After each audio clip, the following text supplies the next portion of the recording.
What's up, guys? It's me with another video. So, this video is about I went to the West Coast Card Show, Ontario, California, and this is the third card show I've been to. I have not been to the West Coast Card Show, run by Burbank Cards, but I've been to a couple other shows. At those shows, I didn't spend much money at all. Now I do like collectible cards. I mean, I've had trading cards forever, trading card games, and I've had some sports stuff forever. So I do like, buying and collecting and owning them, but for my first couple experiences at card shows, they were a little bit overwhelming. Really, there's like almost too much to look at, so I didn't really know what to buy. I didn't want to, go overboard just buying everything I wanted, because I would have spent all my money. But this time I kind of went in with a strategy of, if I ever saw anything reasonably priced that I liked, I was going to pick it up. And there was a few cards on my list of, I guess my want list that I was looking for specifically. So I actually ran through the entire show really quickly to see if I could find them, and also to see dealers that I think I would like. And then I went back through it, back to the entrance, and picked up everything I saw pretty quickly. So I was able to make some deals and whatnot, and got some good stuff. So I'm going to show it. Alright, let's see. This card was the entry for you buying the ticket. Ticket was $30. This was the entry price. I guess I should specify, this came out of a pack. The pack was the entry price. So when the lady gave me the pack, she says, if you get a gold, those are actually really rare and potentially worth money. So I opened this Buzz Lightyear numbered to 100. And I don't know if she's claiming it's worth something. I hope so, because if it's at least worth $30, I got my money back. So there you go. Not that I'm going to sell it, but kind of cool. She said it was worth something, so there it is. Rare Disney card. Cool. So I went in looking for, so I collect 90s baseball, I collect Star Wars stuff, I collect Marvel stuff, I collect golf stuff, and I collect as many autos as I can. So a lot of these are going to be auto cards, especially the higher end ones. And funny enough, in my mind, I was like, if I see anything cool that's just, I think is kind of interesting, I'm just going to pick it up. Well, the first thing I bought when I started buying things was some poker auto cards. So the guy had this Daniel Negreanu card. And I was like, what the heck is that? And he told me this is from back in 2006 when poker was really hot. And I guess they had some named players sign up autos. So I got Negreanu. I wanted the Negreanu. Then he told me it was a little bit higher price than I want. But he told me he had these two and he'd throw them in for the price. I was like, all right, cool. So that was kind of cool. A few interesting cards. I mean, these aren't going to be worth anything. Poker players are not really collectible as far as I know, but I think they're cool. So there you go. All right, let's get to the baseball. So I started off, I picked up a few 90s rookies. There's a ton of vintage baseball dealers. And I up a few rookie cards. One of the things that's weird about shows I notice is like so all these cards have a ton of sales online, but you'll really they'll have them priced out the dealer tables higher than you'll see online, so you kind of have to negotiate with them. So, for example, I saw this card and it was a little bit higher than I wanted to pay, whatever. And I've always wanted this McGwire card because this card was really, when I was growing up, this card was really famous, especially when he was going up for the home run record. He wanted a little bit more than I wanted to pay. So I dug through this box and found a couple other rookie cards I didn't have. Frank Thomas, Barry Bonds. Picked them up. The Barry Bonds is a little weird. It's from a grading company I've never heard of. I don't know, yeah, it's weird. It's only a 7.5, but it was more or less a throw-in card. Because just to get a deal then. That was one thing I tried to do in this show. I just wanted to buy stuff.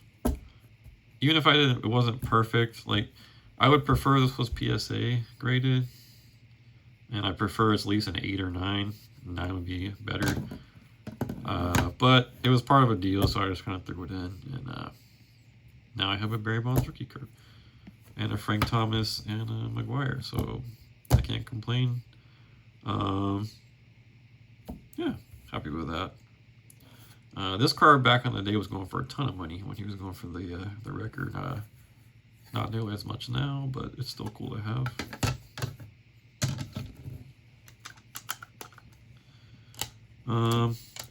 So when I was picking these up, a dealer next to him, I was thinking about, well, if I'm going to get rookie cards I don't have, just, base rookie cards, if I see any cool rookies for fairly cheap, I'll pick them up, So I found a Caitlin Clark rookie.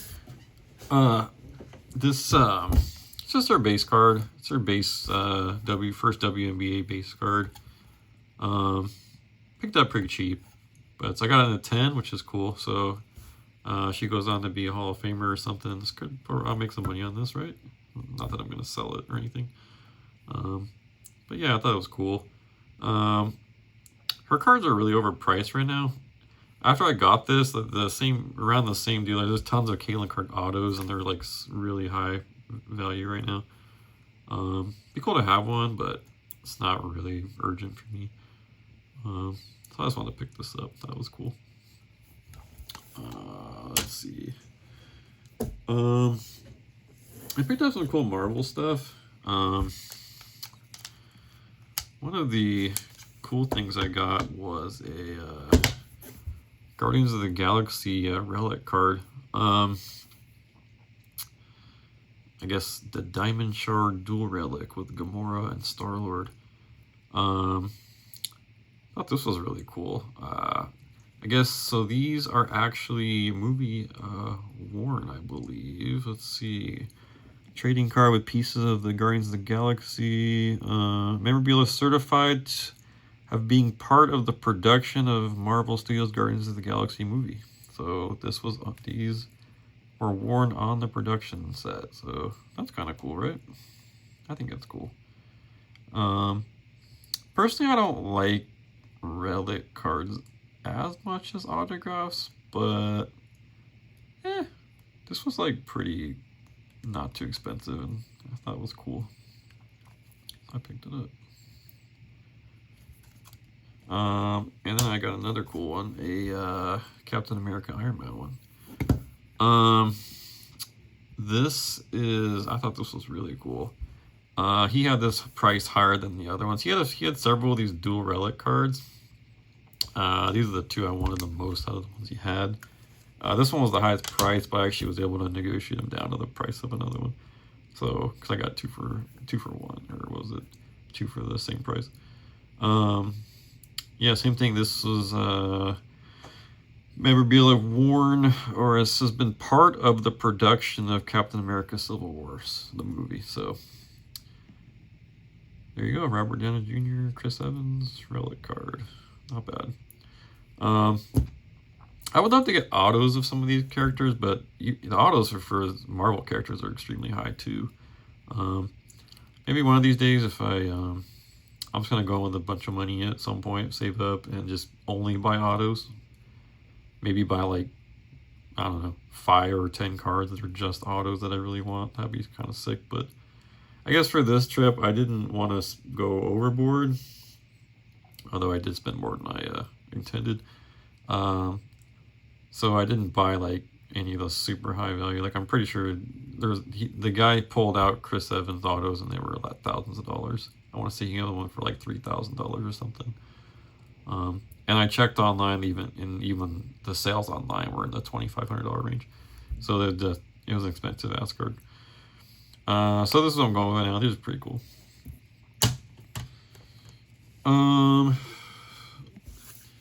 I wanted to get some Star Wars. I didn't get a ton because really I only want autos as far as Star Wars is concerned. And I want a Hayden Christensen auto. It'd be kind of cool. But all those autos are really expensive.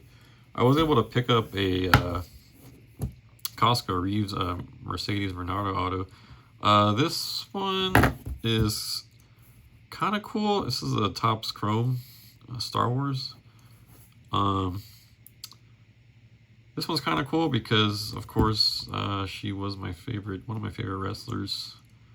And she still is wrestling. And she also is an actor in The Mandalorian. So I thought this was a cool little pickup. Weird thing about this card, it's in an SGC holder, and it's the only card I have in an SGC holder, but whatever. It's cool and good enough. What does this say? Yeah, nothing really. You received an auto, Mercedes or no. Her auto is not the best. I'm guessing that's why I only got a 9 on the auto grade. So I got the card's in 10 condition, but the auto is not the best. But I mean, it's legitimate, so I guess it doesn't matter, right? Yeah. I wanted to pick up some wrestling autos. So I picked up this pretty cool AJ Styles WrestleMania autograph. Yeah, I thought this was really sick, and honestly, the price I paid for this was not nearly as much as I thought it was going to be. This is just a really cool card. I got it for pretty cheap. It's numbered to 8. This was a autographed after the WrestleMania 34 match with Shinsuke Nakamura that he won, and they went on to have a trilogy, I think. So this is what is this, 2024? Yeah, I guess this is a 2024 Panini card, but this is a picture from that WrestleMania. So yeah, I thought this was a really sick card. Looks really nice condition too. So an autograph AJ number to 8. That's really really nice. Okay, now we're gonna get into like some of the bigger ticket stuff I got. This is everything else you're about to see is the majority of what I spent, and yeah. So I picked up a Tony Gwynn rookie, 1983 Topps Tony Gwynn rookie card. I mean, there's not much to say. It's just one of the best hitters of all time, best San Diego Padre of all time. He's just really sick. This card is fun. I found this card in a box of 1,000 other cards. This guy, one of the biggest baseball dealers there, he just had hundreds of boxes of just graded baseball. He had it organized by decade, going back to the 40s or something. I think he started at the 50s. So he went from the 50s to now by decade, just graded boxes. And so I walked up to him and asked him if he had a few cards, and he said, yeah. I didn't expect to find this card in there, but I didn't have a Tony Gwynn rookie, and I wanted one. So I kind of put this in a package deal with some other cards.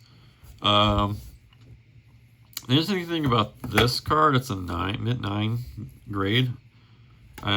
He told me that the dealer told me he had just got this back from grading. He could have sworn it was going to get a 10.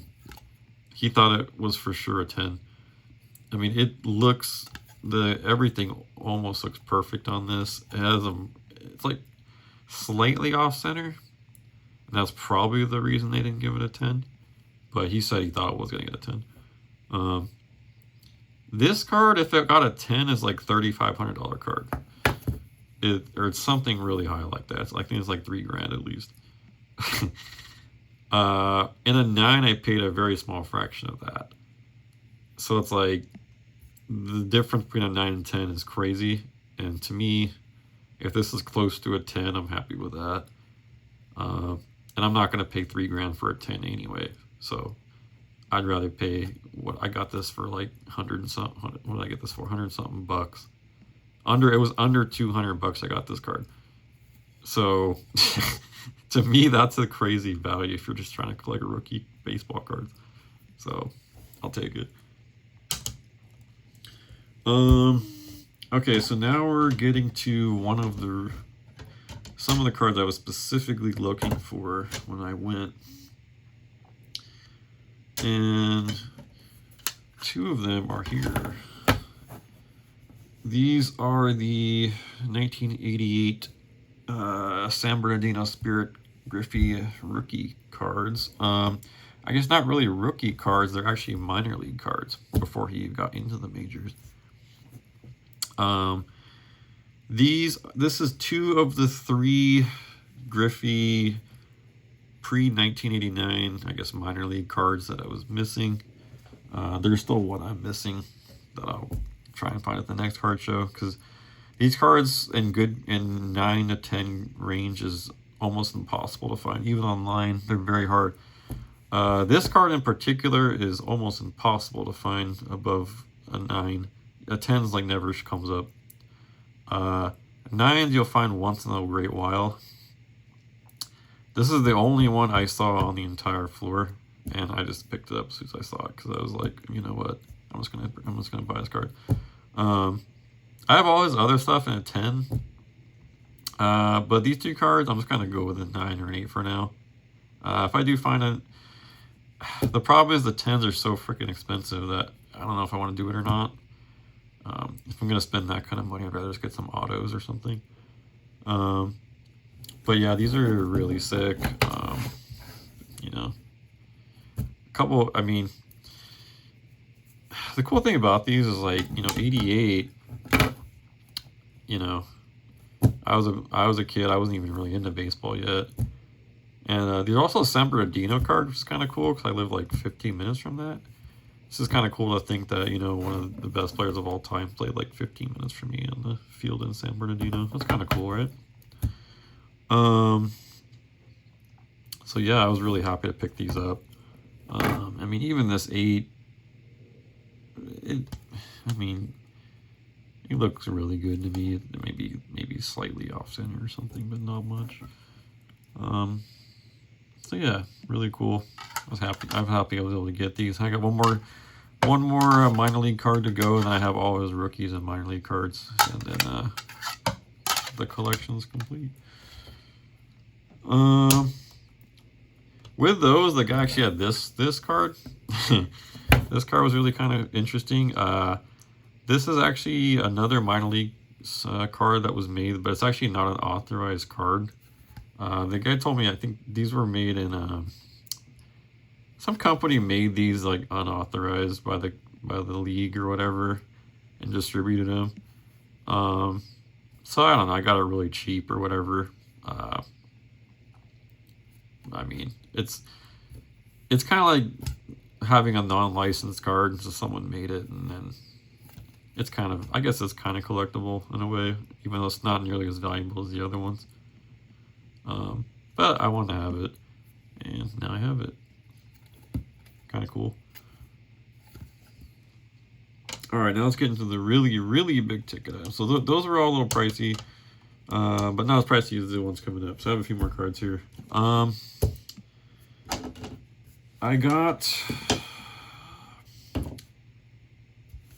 a Hulk Hogan autograph. So, this card's actually kind of funny because the first couple of shows I went to, I saw the dealer that had this card. Now I want to point out this card. There's only, I want to say, 16 of these in existence. The card is numbered to 60, so Hulk Hogan sat and autographed 60 of these cards. This is number 59 of 60 that he signed. But in a Gem Mint 10 condition, there's like only, I want to say, it's either 13 or 16 of this card. The rest are 9 or lower. So this is actually a pretty valuable card. I mean, valuable, and I guess is a relative term, but it's one of the wrestling cards I just wanted to get. I passed on it on the first two. It was the same dealer. I talked to the dealer, I want to say all 3 times that when he had this card, and he had it priced kind of higher than I wanted to pay. I mean, I'll just tell you guys. So I've been trying to get this card online too. There's one listing online, and the guy online won't budge much either. Most people are listing this card for $600.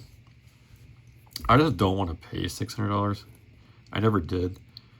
The most I wanted to pay for this card is $4, and I really want to get down to $3s. Now, to some of you, that might sound like a lot, but I mean, a Hulk Hogan autograph, he's the greatest of all time. Like, if you're going to have a wrestling card, you want a Hulk Hogan autograph card, in my opinion. There's just nobody better.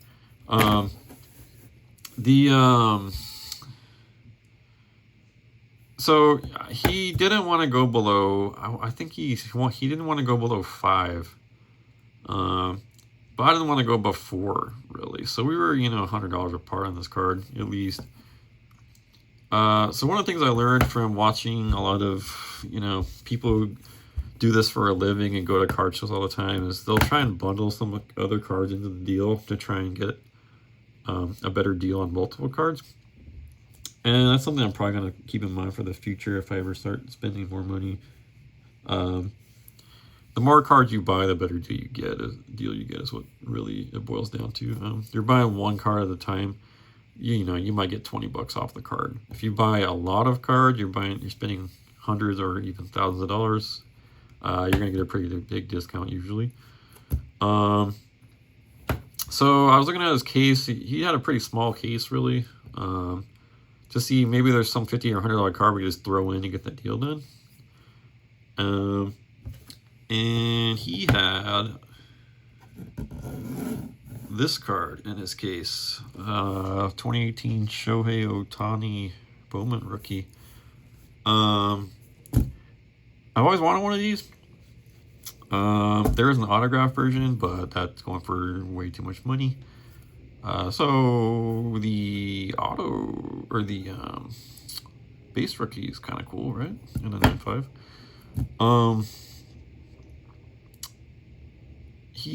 What was it? He wanted, I think, $100 for it or something like that. I said, why don't you throw both these in? I'll give you $450. I want to say it was, and he accepted. So worked out.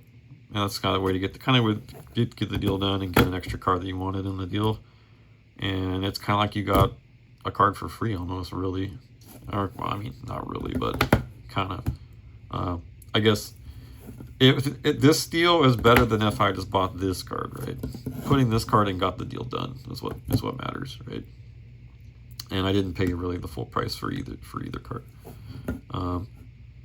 And that's how it goes. All right, the last 2 cards. These are the most valuable cards I bought. So recently, so several years ago, my buddy got me Tiger Woods, Phil Mickelson, Arnold Palmer autographed cards. I was never told where they came from. I'm assuming that maybe bought on eBay or something. I never got them authenticated. I mean, it's been years now. I finally authenticated them, got them back. It turns out PSA cannot authenticate them. They actually think it's a questionable authenticity, so they're probably not real. Which is kind of annoying. So now I figure, well, I'm definitely gonna get a Tiger auto at some point. I'm also gonna get a Kobe auto at some point. Then the problem is both those autos are minimum 2K. A lot of the really great cards are 3 to 4K plus, but you're talking minimum 2K for anything reasonable for a Kobe and a Tiger auto. So I'm gonna have to save up for that a little bit. But I did see some other golf autos around that were a little bit reasonable, and I thought I would pick them up. I was not expecting to spend as much as I did, but I got a pretty great deal on these cards, and here they are. So this is the card that caught my eye. Bryson DeChambeau rookie auto. Yeah, this card really caught my eye when I saw it. Yeah, this is just a really cool card. This is from 2020 SB Game Used Upper Deck. Either 2020 or 2021. And I mean, the guy's won 2 U.S. Opens. He's really, he's a great, freaking amazing golfer. Has a YouTube channel, a lot of followers. And I really, yeah, this really stuck out to me. It's not graded. But I looked at it really close, and it's at least I would say it's at least a 9. I mean, I don't see any real flaws on it at all. Now the guy wanted a little bit more than I wanted to pay. The problem is this card doesn't have that many sales. So I saw a couple sales, but they go back over over the last several years or whatever. And the value of this card's gone up over the last 5 years because the guy's won 2 U.S. Opens in that time. So he was charging more than any sale that was online sale that was visible. So I thought I was thinking again, can I add a card to this to get the price of this down and make a deal here? The problem was this guy had a pretty high-end case. He had like every sport, but I only really do basketball. I mean, not even really basketball. I only really want Kobe. He's the only basketball player I really collect. But like baseball, golf, and then like miscellaneous stuff, right? So he had a lot of high-end stuff. I didn't want to put another giant expensive card into this. So I wanted to get something equal or lesser value to this. I didn't really see anything great, especially not under $100. Like everything he had that I liked was like $200 to $300. So probably the lowest value really cool card that I could add to this. Because I couldn't really find. I mean, again, he had a pretty high-end case, but I found a Phil Mickelson auto. I want to say then this is actually a pretty old auto. This is from 2002 Upper Deck. Yeah, 2002 Upper Deck. It's actually a patch auto, so it has a fabric and an auto on it. Yeah, this, I mean, it's just, this card's not really, this is not really the card I thought I was going to use to try and get a deal done, but then I thought about, like, my Mickelson I had came back not authentic, so I figured I'd buy a Mickelson that I know is authentic, because this is an Upper Deck authenticated card. And front of the card is an authentic piece of a golf shirt worn by Phil Mickelson. Okay, there you go. yeah, best left-handed golfer of all time. And I thought this was a good deal. These were definitely the 2 most valuable cards I bought. Really, I just need to get the Tiger at this point for golf autos. He's the one I need. But these were really cool pickups. So yeah, that's basically all I got. Just a lot of cool stuff, you know. I was pretty happy with almost everything. My experience at the show was really nice. They had the Pokemon and the sport. They had everything separated pretty well. Like most of the sports were all like the vintage sports was kind of together, modern sports, and then you know the Pokemon had its own section, right? So the trading card games were separated from the sports, etc., etc. And so I thought it was a really good show. Yeah, so I would definitely go back. And I'll be back with another card show soon. I gotta save up more money now because I spent a lot. But yeah, that's it. Next time I'll definitely be focusing in on auto cards. Because they're like, to me, autograph cards, there's just something about them. Like, it's kind of interesting. Like, so, you know, when you look at rookie cards, the value in rookie cards is the condition, right? Like, I actually I almost picked up a Ricky Henderson rookie. But like, the value of that card, unless you're getting a damaged card, it's, you know, we're talking thousands of dollars just from condition alone. But autos, like, you can get autos in like 7 to 10 grade for reasonable pricing, and to me that's better than having a good condition rookie card. Like, let's see, do I have a 10 rookie card in here? I mean I'll give you an example. I mean, even like Caitlin Clark. So this is a mint rookie card. Okay, $100. I think having an auto and a worse condition card is just better, right? Like, I mean, maybe that's not the best example. I mean, even like some of these 90s baseballs, like a McGuire, right? Like, this card in a 10 is worth a good amount of money still, but I'd rather have an 8 or a 9 with an auto on it, right? I just think that's just better. And there, I mean, it's honestly pretty similar price. Like, so I think on my, you know, future collectible card buying, I'm gonna focus on autos that have good value and don't cost an arm and a leg. Except for the Kobe and the Tiger, I'm just gonna have to splurge some money on those at some point, because I am definitely gonna buy one of each of those minimum, and they're just expensive as all hell. But that's just the price you pay for those guys. So yeah, that's it. That's my journey for today. I don't got anything else to say. Take care. See you later.